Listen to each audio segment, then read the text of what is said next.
अस्सलाम वालेकुम ninth class. जी बेटा, लास्ट टाइम हमने चैप्टर नंबर 1 फिजिक्स में हमने स्क्रू गेज वाला कॉन्सेप्ट क्लियर कर लिया था। ठीक है, अब हमने आगे पढ़ना है कि अगर स्क्रू गेज में किसी किस्म का एरर हो तो वो कौन सा एरर होता है। बेटा, एरर्स के बारे में मैं आपको ऑलरेडी बता चुका हूँ कि एरर्स 3 टाइप के होते हैं। ऐसे ही एक था पर्सनल एरर, एक था रैंडम एरर और एक था सिस्टमैटिक एरर। पर्सनल एरर वो एरर होता है जो कि किसी शख्स से होता है उसके अनस्किल्ड होने की वजह से। मतलब अभी गैर हुनर है, गैर हुनरमंद शख्स है, अभी उसको इतना आइडिया नहीं है, उसको ट्रिक एंड टेक्निक्स का नहीं पता, कंडीशंस का नहीं पता, टर्म्स यूजेज उसको कुछ आइडिया नहीं है कि वो मटेरियल या वो इंस्ट्रूमेंट यूज कैसे करना है।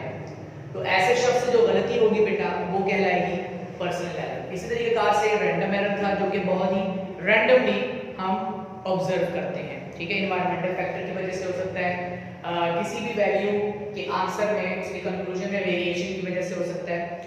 इसके बाद सिस्टमैटिक एरर था जिसकी किस्म है जीरो एरर। देखिए, सिस्टमैटिक एरर एक ऐसा एरर होता है जो कि इंस्ट्रूमेंट में गलती की वजह से होता है। अब स्क्रू गेज में क्या गलती हो सकती है? आपको याद होगा लास्ट लेक्चर में हमने स्क्रू गेज का स्ट्रक्चर पढ़ लिया था। ठीक है, हमने उसके तमाम पार्ट्स लेबल कर लिए थे और उसका जो मेन पार्ट है वो भी हम लोगों ने क्लियर कर लिया था। सारी रीडिंग्स हमारी ओके थी। चलिए हम आज का टॉपिक स्टार्ट करते हैं कि ये जीरो एरर होता क्या है। बेटा, जैसे वर्नियर कैलिपर में आपको जीरो एरर का बताया गया था कि जीरो एरर कब होगा, मतलब हमने इंस्ट्रूमेंट को हाथ में पकड़कर पहले चंद एक सवालात के जब जवाब लेने हैं तो वो कौन कौन से हैं। मतलब जब हम ये चेक करेंगे कि आया कि हमारा इंस्ट्रूमेंट ठीक है या नहीं, हम जो इंस्ट्रूमेंट यूज कर रहे हैं क्या उसमें किसी किस्म का एरर मौजूद है, तो हमारा सबसे पहला काम ही यही होता है। तो चलिए चेक करते हैं कि जीरो एरर की मौजूदगी किस सूरत में हो सकती है। सबसे पहले बेटा इसकी डेफिनेशन आएगी कि जीरो एरर होता क्या है स्क्रू गेज में। जी साथ साथ प्लीज नोट करते जाएं। जो वर्डिंग जो सेंटेंस आपका वर्नियर कैलिपर्स का था सेम वही वर्डिंग यहां पर भी होगी। It is a type of systematic error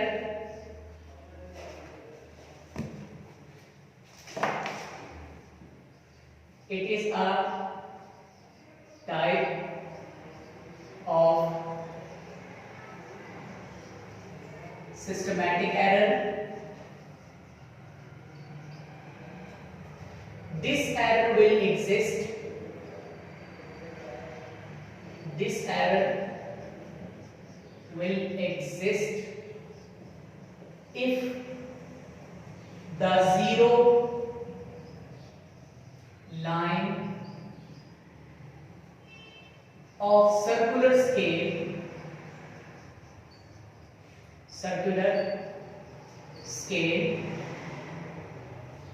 do not coincide with the index line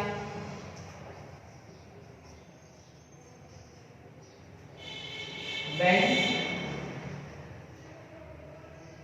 the instrument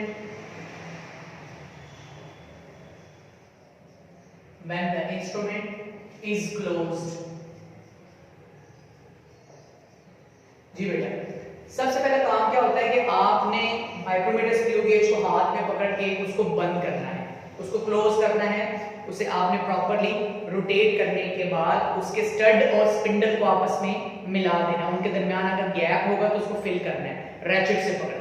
ठीक है, जब आप उसको रोटेट करेंगे, रोटेशन के बाद जब वो फिल अप हो जाएगा, उसका गैप कंप्लीट हो जाएगा, स्टड और स्पिंडल आपस में टच कर रहे होंगे, तो अब आपने गौर करना है कि क्या सर्कुलर स्केल पर जो जीरो है, आपको याद होगा मैंने आपको बताया था कि सर्कुलर स्केल पर भी डिविजन होती है, उसमें भी नंबरिंग होती है, 0 to 50 भी होती है और 0 to 100 भी होती है। ठीक है जी, डिफरेंट आपके पास स्क्रू गेजेस होते हैं। अच्छा, अब आपने चेक करना है कि क्या सर्कुलर स्केल का जीरो, मतलब अगर मैं यही डायग्राम दोबारा बनाऊं यहां पे, क्या गौर करें, ये है जी index line, the horizontal line on the sleeve पर हॉरिजॉन्टल लाइन। ठीक है, जबकि इसे हम कहते हैं सर्कुलर पार्ट जिसके ऊपर डिविजनिंग हुई है।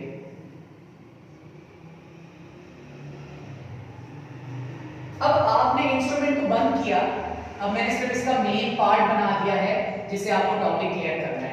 आपने देखना है कि क्या, आपने अब ये बेटा चेक करना है कि क्या ये जो इंडेक्स लाइन है, ये इंडेक्स लाइन क्या इस जीरो के साथ कंसाइड हो रहा है, या सर्कुलर स्केल पर जो जीरो होगा क्या कंसाइड हो रहा है, यानी कि एन उसके सामने आ रहा है या नहीं आ रहा। बेटा अगर ये दोनों जीरो ऑफ सर्कुलर स्केल और इंडेक्स लाइन आपस में कंसाइड कर रहे हैं, जब आप सबसे पहले चेक कर रहे हैं क्या आया इंस्ट्रूमेंट ठीक है कि नहीं, गलत तो नहीं है, कहीं कोई इसमें नुक्स तो नहीं है, जीरो एरर तो नहीं है, तो आपको ये चेक करना पड़ेगा कि क्या आपका ये इंस्ट्रूमेंट ओके और नॉट ओके। तो अगर तो ये सिचुएशन हो, कंसाइडिंग हो रही हो, तो हम कहेंगे जीरो एरर नहीं है, ये इंस्ट्रूमेंट बिल्कुल ठीक है। ओके, समझ आ गई बेटा आपको जी। स्टेटमेंट देखिए अब आप, it is a type of systematic error, ये सिस्टमैटिक एरर की एक किस्म है। This error will exist if the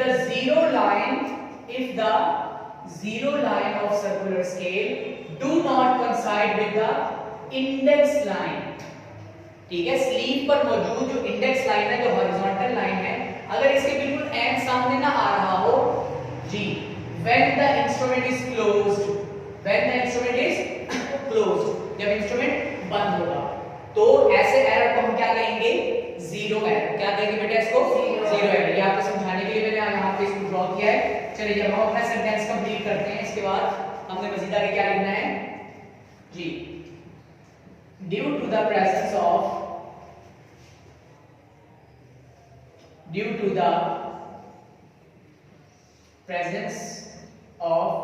such error, ऐसे नुक्स की मौजूदगी की वजह से आवर रीडिंग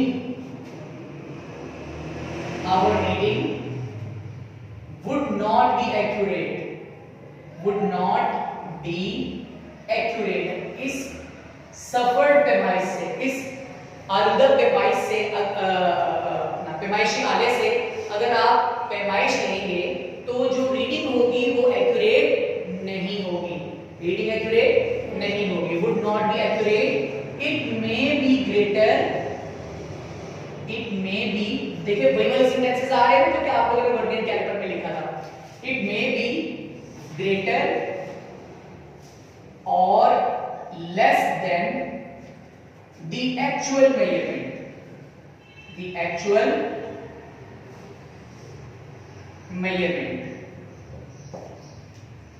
क्लियर हो गया जी। अच्छा, मजीद आप इसके अंदर बेटा कुछ कॉन्सेप्ट ऐड करेंगे। देखिए अब अगर जीरो एरर मौजूद हो तो इसका मतलब ये हुआ कि सर्कुलर स्केल का जीरो इंडेक्स लाइन से कंसाइड नहीं कर रहा। तो ना करने का मतलब ये हुआ कि या तो वो जीरो इंडेक्स लाइन से, मिसाल के तौर पर ये जो आपका रेड मार्कर है ये इंडेक्स लाइन है, ठीक है, ये इंडेक्स लाइन है और ये सर्कुलर स्केल का जीरो है। अगर तो ये सिचुएशन होगी तो हम कहेंगे there is no zero error. लेकिन अगर ये कंसाइड ना कर रहा हो तो इसके दो सूरत हाल बन सकती है, या तो सर्कुलर स्केल का जीरो ऊपर निकल गया होगा या सर्कुलर स्केल का जीरो नीचे रह गया होगा। कब, जब स्टड और स्पिंडल आपस में जुड़े हुए हों, जब आपस में मिले हुए, यानी कि इंस्ट्रूमेंट क्लोज होगा। तो यही दो सूरत हाल टाइप्स ऑफ जीरो एरर को क्लियर करती है। तो ये जो मैंने आपको अभी समझाया, आपने यहाँ पर स्टेटमेंट में लिखना है जी। आगे अब आप क्या ऐड करेंगे बेटे यहाँ पे, अब आप आगे लिखेंगे due to the presence of zero error,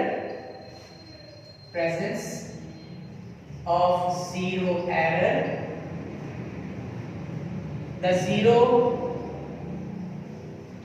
of circular scale, CS लिख रहा हूं बेटा, सर्कुलर स्केल को CS लिख रहा हूं, सर्कुलर स्केल में above और crossed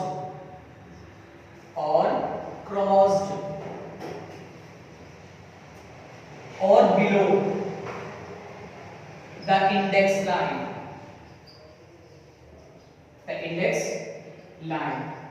इसका मतलब ये हुआ कि अगर तो कंसाइडिंग नहीं हो रही, किस चीज की कंसाइडिंग? सर्कुलर स्केल के जीरो की, इंडेक्स लाइन से कंसाइडिंग नहीं हो रही, तो इसका मतलब ये हो गया कि या तो सर्कुलर स्केल का जीरो ऊपर होगा या फिर नीचे होगा, ठीक है, क्रॉस्ड और नॉट क्रॉस्ड, ये सिचुएशन बन जाएगी इंडेक्स लाइन। Any question? जी बेटा, क्लियर हो रहा है आपको? अच्छा, अब ये तो बेटा आपकी प्रॉपर स्टेटमेंट आ गई। अब हम बात करते हैं टाइप्स ऑफ जीरो एरर। चलिए जी, अब हमने ये देखना है कि अगर जीरो इंडेक्स लाइन से ऊपर हो, जैसे ये रेड लाइन आपको नजर आ रही है, ठीक है, ये इंडेक्स लाइन है और ये स्केल कौन सा है? Main scale. कौन सा स्केल है बेटा? Main scale. और यहाँ पे इस वाले हिस्से को हम क्या कहते हैं? Circular part. क्या कहते हैं बेटा इसको? Circular part. Circular part. और इस स्केल को क्या कहा जाता है? Circular scale. क्या कहा जाता है बेटा? Circular scale. जबकि इसी से कहते हैं हम जी मेन स्केल एमएस, और यहां पर ये जो स्केल है इसे हम क्या कहेंगे? Main scale. क्या कहेंगे बेटा? Main scale. जी अच्छा, अब है पॉजिटिव जीरो एरर और नेगेटिव जीरो एरर की डिस्कशन, ठीक है। देखिए ये पॉजिटिव जीरो एरर कब होगा? फर्स्ट किया कि आपने इंस्ट्रूमेंट को बंद कर दिया, ठीक है, ये आपका पेज का आपका चैप्टर नंबर 1 पेज नंबर 14 पर लिखा हुआ है, जीरो एरर का टॉपिक है, ठीक है।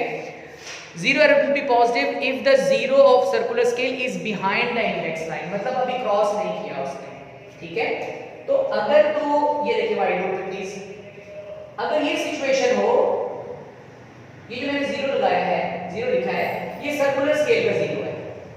अगर सर्कुलर स्केल का जीरो इंडेक्स लाइन से नीचे हो, डू नॉट क्रॉस्ड, ठीक है जी, या बिलो, तो ऐसी सूरत में इसको बिहाइंड भी कहा जा सकता है। ऐसी सूरत में जो एरर होगा वो क्या कहलाएगा? Positive zero error. क्या कहलाएगा बेटा? वो पॉजिटिव जीरो एरर। जबकि इसी स्टेटमेंट को आप उल्टा देंगे, अगर जीरो इंडेक्स लाइन से ऊपर हो तो वो कहलाएगा नेगेटिव जीरो एरर। अब इसकी स्टेटमेंट बेटा आप क्या लिखेंगे? Zero error will be positive, ठीक है, जीरो एरर यहां लिख दें आप, zero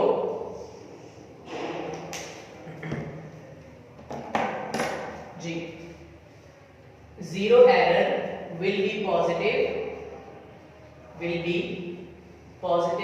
if the zero of circular scale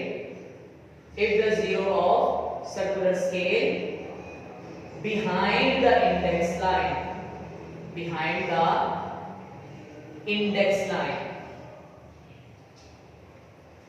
clear हो गया जी। यहां पे आप क्या लिखेंगे? Zero error will be negative if the zero of circular scale above or crossed the index line। जी मैं दोबारा आपको याद करवाता चलूं बेटा, याद रहे कि अगर वर्नियर कैलिपर और स्क्रू गेज में पॉजिटिव जीरो एरर हुआ, अगर वर्नियर कैलिपर और स्क्रू गेज में पॉजिटिव जीरो एरर मौजूद है तो वो जीरो एरर असल पैमाइश से ज्यादा पैमाइश आपको देगा। आपको याद है मैंने आपको बताया था कि अगर किसी ऑब्जेक्ट की लेंथ 1 सेंटीमीटर हो, ओरिजिनल एक्यूरेट रीडिंग है 1 सेंटीमीटर, एक ऑब्जेक्ट है 10 मिलीमीटर का, ठीक है, 1 सेंटीमीटर का, लेकिन अगर एक इंस्ट्रूमेंट के अंदर 0.02 सेंटीमीटर या फिर 0.002 मिलीमीटर एरर मौजूद हो, तो उस सूरत में क्या होगा? ये जो रीडिंग आएगी इस एरर की मौजूदगी की वजह से ज्यादा होगी, एक्यूरेट तो नहीं ना हुई, मतलब रीडिंग आपके पास 1 है लेकिन आंसर आ रहा है 1.002, ठीक है, समझ आ रही है आपको? अच्छा, तो इस एरर को ठीक करना जरूरी होता है जिसे आप जीरो करेक्शन मेथड कहते हैं। अब हम बात करते हैं नेगेटिव जीरो एरर की। जी बेटा बताया आपने कि अगर किसी इंस्ट्रूमेंट में नेगेटिव जीरो एरर मौजूद हो, अगर किसी इंस्ट्रूमेंट में नेगेटिव जीरो एरर मौजूद हो तो वो असल पैमाइश से थोड़ी पैमाइश देगा, कम देगा। क्लियर? इसी कॉन्सेप्ट के साथ साथ मैंने आपको ये याद करवाया था कि पॉजिटिव जीरो एरर की करेक्शन सब्ट्रैक्शन होती है, नेगेटिव जीरो एरर की करेक्शन एडिशन होती है।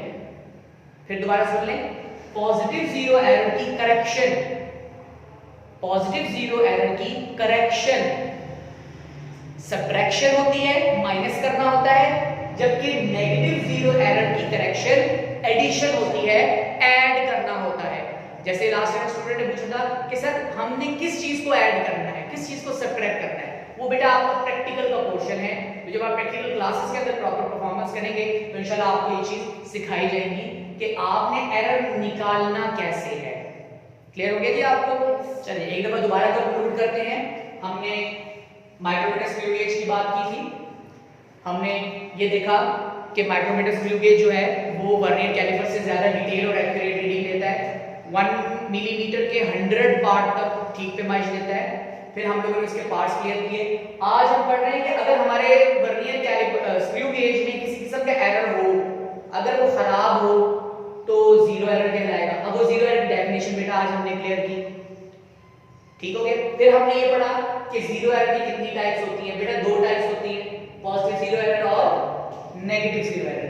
फिर मैंने डायग्रामेटिकली पिक्टोरियल वे में आपको ये क्लियर किया कि अगर सर्कुलर स्केल का जीरो इंडेक्स लाइन से नीचे हो, बिहाइंड, पीछे हो, ठीक है, तो उस सूरत में जो एरर होगा वो क्या कहलाएगा? Positive zero error. और पॉजिटिव जीरो एरर की करेक्शन सब्ट्रैक्शन होती है। सिमिलरली अगर सर्कुलर स्केल का जीरो इंडेक्स लाइन से ऊपर हो, अगर सर्कुलर स्केल का जीरो इंडेक्स लाइन से ऊपर हो, क्रॉस्ड और अबव, तो उस सूरत में जो एरर कंसीडर किया जाता है वो क्या होता है? Negative zero error. और बेटा नेगेटिव जीरो एरर की करेक्शन क्या होती है? एडिशन होती है। हम एक स्पेसिफिक मैग्नीट्यूड निकालते हैं, उसको अपने जो ऑब्जर्वेशन वाला टेबल है प्रैक्टिकल के अंदर, वहां पर हम इसकी एक कार्रवाई करते हैं जहां पर हमें नेगेटिव जीरो एरर को ऐड करना होता है। ठीक हो गया बेटा जी? Thank you very much.